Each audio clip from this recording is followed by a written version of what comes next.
पंडाव मालिकेच्या पुढील काही येणाऱ्या भागांचे अपडेट जाणून घेऊया आपल्या आजच्या या व्हिडिओमध्ये. चला तर मग प्रेक्षकांनो सुरुवात करूया आपल्या व्हिडिओला. तर आता आपण इथे पाहणार आहोत की कशा पद्धतीने आता कबीरसमोर मनस्विनीचं आणखीन एक खूप मोठं गुपित उघडं पडणार आणि त्याचबरोबर आता इकडे नंदा मावशीचं सुद्धा सत्य कबीरला समजणार. नेमकं आता कसं काय काय घडतं ह्या सर्व गोष्टी आपल्या ह्या व्हिडिओमध्ये सविस्तर पाहूया.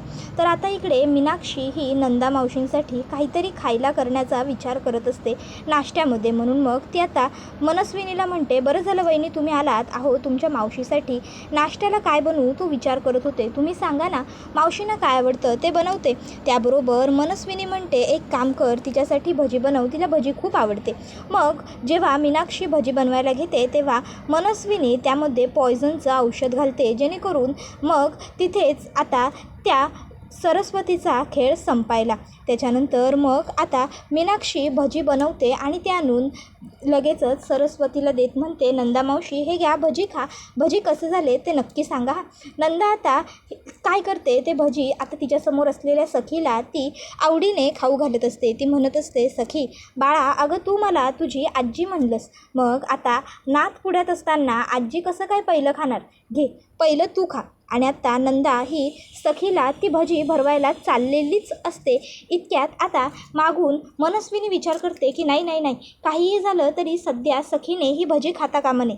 तसं तर खरं तर मला ह्या कार्टीबद्दल काही वाटत नाही, उलट गचकली तर बरंच होईल. पण सध्या जोवर माझ्या नावावर प्रॉपर्टी होत नाही तोपर्यंत हिचं जिवंत राहणं माझ्यासाठी खूप महत्त्वाचं आहे, गरजेचं आहे. मग मनस्विनी तिकडे येते आणि म्हणत असते की थांब मावशी, अगं कशाला तिला भरवतेस भजी. नाही म्हणजे मीनाक्षीने एवढ्या आवडीने तुझ्यासाठी बनवलेत ना हे भजी, तर तू खा. सखीचं काय एवढं, तिला हवे तर नंतर मीनाक्षीकडून ती बनवून घेईल. सखी म्हणते, आई अगं असं काय करतेस, त्या एवढ्या आवडीने मला भजी भरवतायत आणि तू नको खाऊ असं कसं म्हणतेस. त्यावर मग आता लगेचच मनस्विनी म्हणू लागते, सखी अगं असं काय करतेस बाळा, सध्या तुला खूप जास्त त्रास होतोय सर्व गोष्टींचा, त्यामुळे तुझी जागरण होत आहेत, तू वेळेवर झोपत नाहीस, वेळेवर उठत नाहीस, त्यामुळे तुला आधीच पित्ताचा त्रास होतो. त्यात जर तू हे भजी खाल्लीस तर तुला आणखीन त्रास होईल ना. हे बघ मी जे काही बोलते ते तुझ्या काळजीपोटी तुझ्या भल्यापोटीच बोलते ना. मावशी अगं सखीला नको देऊस भजी खायला, तू एक काम कर ना, तू खा भजी. आता हे सगळं काही गौतम काका बघत असतो. गौतम काकाला ह्या सर्व गोष्टी जरा विचित्रच वाटतात. पण आता गौतम काका विचार करतो, आता मी नंदा मावशींबद्दल तरी कसं काय अचानक पटकन काहीतरी मत व्यक्त करू.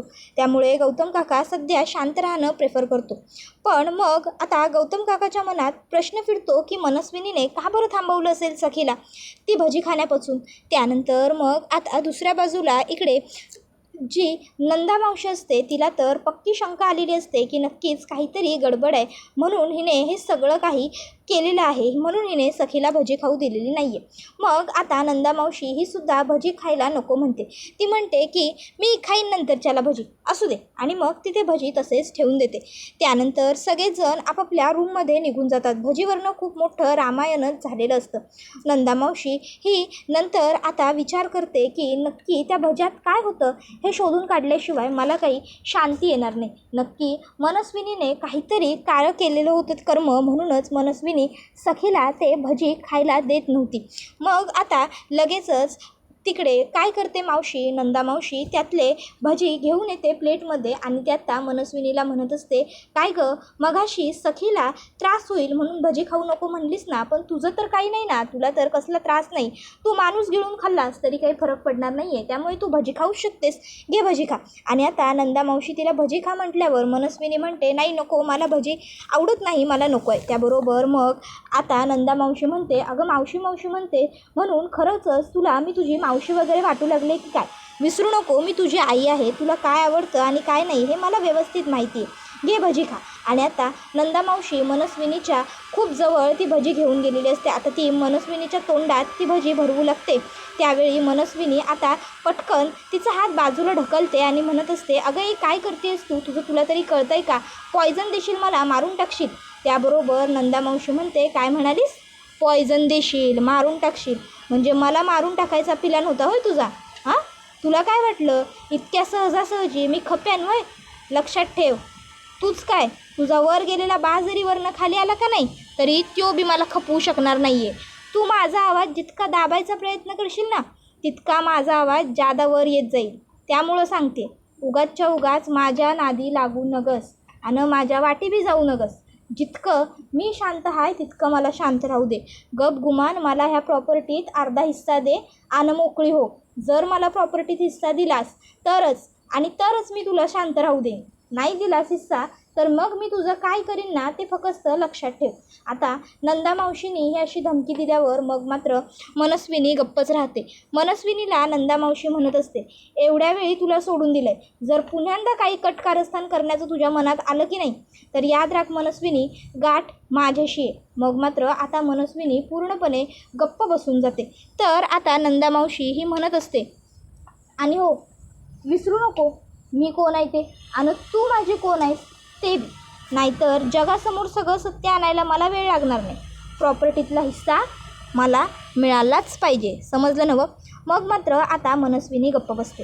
तर दुसऱ्या बाजूला इकडे जो गौतम काका आहे तो आता त्याला काही सुचत नसल्यामुळे सरळ कबीरला कॉल करतो. तो विचार करतो या सर्व गोष्टी कबीरच्या कानावर घालायलाच हव्या. आणि मग तो आता कबीरला सांगू लागतो की कबीर, अरे इकडे घरी वहिनीची मावशी म्हणून कोणीतरी नंदा मावशी आलेले आहेत आणि नंदा मावशींना सुद्धा असंच वाटतंय की मनस्विनी ही त्यांची भाची आहे.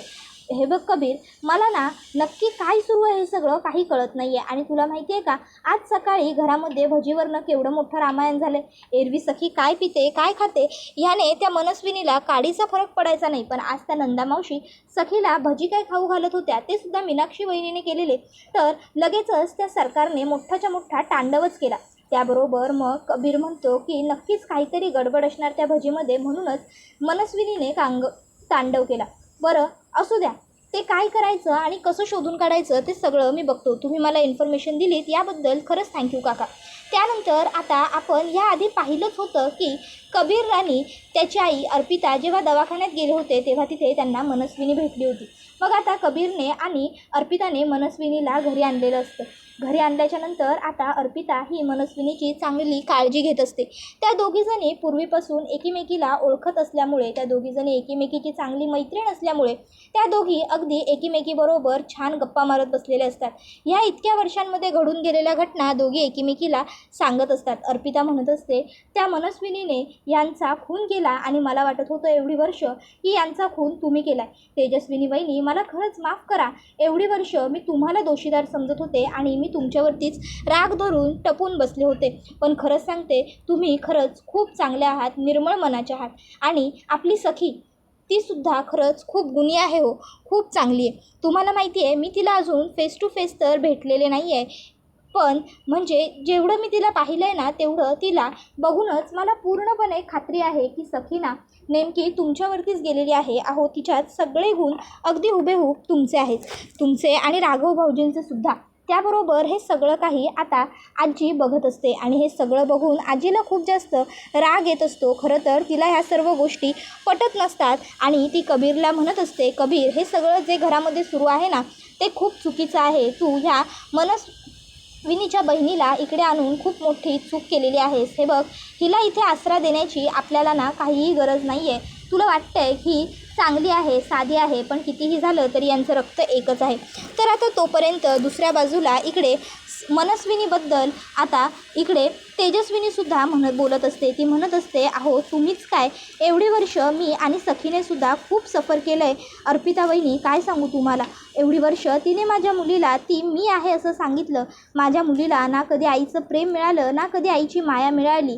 माझ्या मुलीला 12 वर्ष तिने खूप छळलं, खूप त्रास दिला आणि आतासुद्धा माझ्या मुलीपासून मला दूर करण्यासाठी तिने मला दरीत ढकलून दिलं. पण साईनाथांची कृपा आणि कबीरची इच्छाशक्ती म्हणून मी आज इथपर्यंत पोहोचू शकले खरंच. आणि त्यापुढे मग आता ती हेही सांगायला लागते की खरोखर तुमचा कबीर खूप चांगला आहे, खूप चांगला आहे. त्यानेच मला शोधूनही काढलं आणि त्यानेच मला सखीपर्यंतसुद्धा पोहोचवलं. आणि इतकंच काय तर कबीर माझी खूप जास्त काळजीसुद्धा करतो. म्हणजे तुम्ही याला लहान असताना कान्हा म्हणायचंत ना, अगदी तसाच आहे हा. श्रीकृष्ण भगवानांसारखा.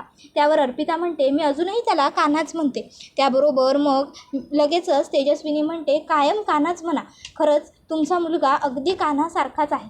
आणि त्याबरोबर मग पुढे अर्पिता म्हणते आणि तुमची सखीसुद्धा अगदी राधेसारखीच माझ्या कबीरवरती मनापासून प्रेम करते.